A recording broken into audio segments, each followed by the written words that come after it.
He's a legend. Thank you. You Know what? There's My friend Mike standing up for me and Charlie. RJ, if you're listening, you're the tiebreaker. Who's better, Bret Hart or HBK? Actually, I would love to put that up to a vote with all of our listeners who are not currently watching. I think we've tried that before. Well, now we have it's pretty well documented. There's some interest. So, while RJ is responding to that, do you want to touch on SmackDown and Raw this week before we wrap up? I guess quickly we can touch on it. As far as SmackDown goes, thank you, RJ. Oh, come on, RJ. Another sweep up for the heartbreak kid, my friend. As far as SmackDown goes, I was not a huge fan of the show this week. They had the only thing really of note, I would say, was the whole AJ Styles angle with Shane McMahon, where he kind of basically attacked him in the garage area, put his head through a window.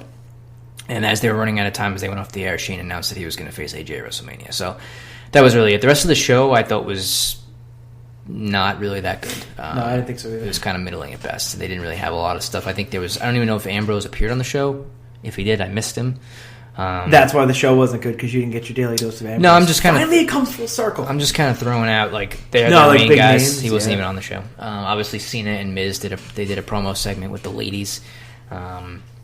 And that was so you kind of missed out on a lot of stuff. The main event was American Alpha against the Usos, and the crowd was in Pittsburgh, and Pittsburgh is apparently notorious for having horrible crowds. And really? Yes. Actually, Pittsburgh and the Coliseum were apparently notorious for having the quietest crowds at wrestling shows for WWE shows. According to him, because I thought the Coliseum was pretty big, was pretty loud. It's on the interwebs a lot, so I mean, there's a lot on the interwebs. I could see. Yep, sure you can, buddy. So that was SmackDown. If you have any? I think the American Alpha needs to lose the tag team titles to the SAP. There is zero heat for them, and I like what I really like what the Usos are doing. They kind of have this new they remind me of the Booyah Tribe. I think I've said that before. So the Booyah Tribe. They were on the infamous Judgment Night soundtrack from the 1993 rap rock movie. Was it Suge Knight? No. Actually, Judgment Night was Biohazard and Onyx on there. It was a great movie. I feel bad we didn't pay tribute to Biggie on this podcast. I feel like that was a big thing going around the last week or so. I think Paige probably paid tribute to Biggie. Wow, that's strong. Raw. I don't remember a whole lot about Raw other than Goldberg is the world champion now. Universal champion. Yeah, what are you... on Divas, Raw. World champion? Where are we, man? What decade am I living in? I don't even know. Yeah. Wait. BK was at the house show at Madison Square Garden. He was this past Sunday. Yeah, he did a great job. Sat front row right next to Shane's kids. But apparently, Brock Lesnar versus Kevin Owens went roughly a minute and 10 seconds. Yeah, it was a quick one. Not just Xavier Woods either. Oh, my God. So... just relentless. So, yeah, I mean, I think at a house show... so BK really put over the house show. So there's a lot of really good wrestling on there. I would be a little upset if I was going to see Brock Lesnar versus Kevin Owens and I saw a minute's worth. But that's just me. So they're really... I think that's just what you should expect now with Brock, right? He's just not going to... If he's going to go more than 5 minutes, it's going to be on a major pay-per-view, right? That's just kind of what... He doesn't even wrestle on Raw at all. He's got that great contract. Good for him. Yeah, he earned it. And that's, So we'll see. By testing positive for steroids? I don't see what that has to do with... I just think he earned it. But I will say probably Paul Heyman... being their biggest draw, I would say. Right? Him and Cena are probably their biggest draws. So. Probably. Heyman cut a really good promo again this week, as usual. But I like you said, as far as Raw, I don't... There's a lot of a beard appreciation going on the Facebook Live right now, I feel like. Which, I mean, you know what? I respect that. Thank you, Mike. My friend Mike from high school. Back when I couldn't even grow probably a mustache. And now he's appreciating it. We all had those days where we had that little mustache where it was 7 hairs on each side. Wispy. Wispy, wow. Wispy, yeah. My friend Neil actually said we should have a segment called Behind the Beard. That was a really good idea. We tried that once. I came up with a catchphrase and then you pooped all over it on the air. That's what I remember. What was your catchphrase? I don't know. I made up something on the fly, and you're like, "No, it doesn't really sound that good." I was like, "No, that's all right. I'll be sitting over here being a piece of crap about myself. That's fine." Nah, not at all. Anything else on Raw of note that you can remember? Not really. I mean, they're just. Oh, well, the whole thing at the end with Rollins, I guess, is the most notable thing. Yeah, right. So they were building the whole night to Stephanie McMahon had forced Mick Foley to choose somebody to fire. I hated this so much. I hated it. He ended up... So the whole show kind of sort of built up with several segments to that at the end. And then they came out and basically said he was going to fire Stephanie. That led to Triple H coming out. They had a couple of barbs at each other, I guess, back and forth. Perhaps some shoot comments that may or may not have been intended to be shoot comments during the promo. Who's that, Foley and Triple H? Yeah, some things back and forth there. But I feel bad when he calls him like a decrepit old man. It kind of makes you feel bad. Yeah, I think some of that stuff seemed like they hit a little bit home. Yeah, how do you okay that? It's like, hey, Foley, I'm going to come at your broken hip and body. It's like, I don't know. But actually, Stephanie McMahon seems like she doesn't have a problem shooting on anybody, so good for her. So then they basically told him to leave. He ended up giving Triple H Mr. Sacco. God, that was so... Stephanie hit him with a low blow. And then Seth Rollins came out with a crutch, and then the whole dramatic situation where he dropped the crutch and ran in the ring. Beat up Triple H for a little bit, threw him out of the ring. Triple H then came back with said crutch and just, I don't know. He ended up getting the better of Rollins with the crutch at the end, and he stood tall, of course, to end the show. So, stunning development. Yeah, I hated the fact that Triple H stood tall at the end of the show. I have no problem of him standing tall if you're going into Mania, but I think if you're going to have Seth Rollins come back, a triumphant return, the crowd pops, etc., etc., etc., have Seth Rollins look strong for 1 week instead of getting buried under the political soul of Triple H's shoe. Like, it just... And Stephanie McMahon is... God, she's worse than Josh Matthews. That's saying a lot. She is absolutely terrible. Would make the show so much better if she was off it. And at least Foley... that was the thing, too. She wanted Mick Foley to fire somebody. And that was the whole episode. She wanted to fire somebody. So finally, at the end, Foley fired Stephanie McMahon. Obviously, it didn't work, but I can't listen to her anymore. And not because, like... I get it, she's a heel, and if she was doing heel stuff, but she's like... She's nobody... that has any business talking down to talent is really, I guess, what kind of bothers me. Like when Johnny Ace did it, what's his name? John Laurinaitis. John Laurinaitis did it. It's a little bit different, he's been in the ring and stuff like that. But I just feel like Stephanie is such a... Yeah, well, and they also used to, when Laurinaitis would come out, they used to make fun of him, like, relentlessly and, like, dig on him. Like, Punk was, like, would not let up with him, and, like, nobody really does that with Stephanie, right? Like, this was the first time Foley kind of stood up for himself for the first time, like, in a while, and, like, he actually said some things about her, like, that were kind of negative, which is, like, you never really get that with Stephanie, right? She just yells at people, and then they just back down, usually, so that's... The only time I remember anybody going over on Stephanie was Vicky Guerrero's last show. Vicky Guerrero, last show, she threw her in, like, the mud or something like that, right? That was one thing. It used to happen, like, back in the day. Yeah, she would take bumps and, like, get pedigree and stuff. Yeah, I was just watching, like something 06 or 05, and she took a clothesline over the top rope from Triple H, and I marked out for it.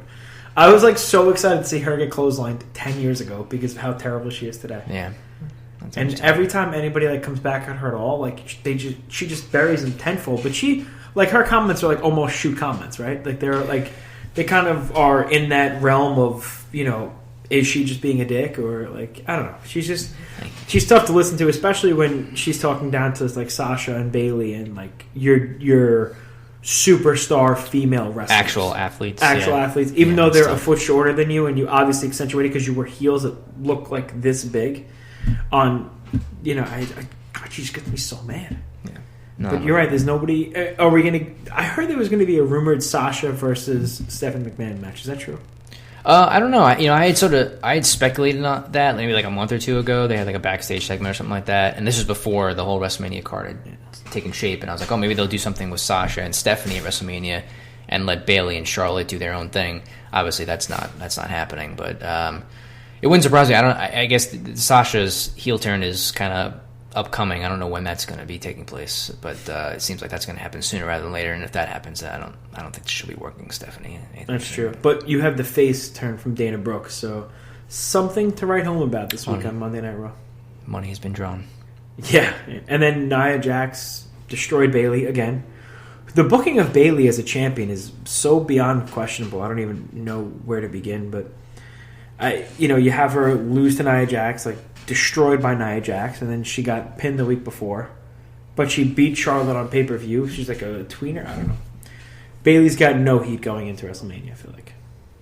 Yeah, no, when she gets beat every other week, and her promos are not good, and that's Remember the time they not a did good the formula. freestyle on Raw Talk with Bailey. Oh yeah, the only time they had her reading poems in the ring, that was good. That gets Oh my god, I forgot about that.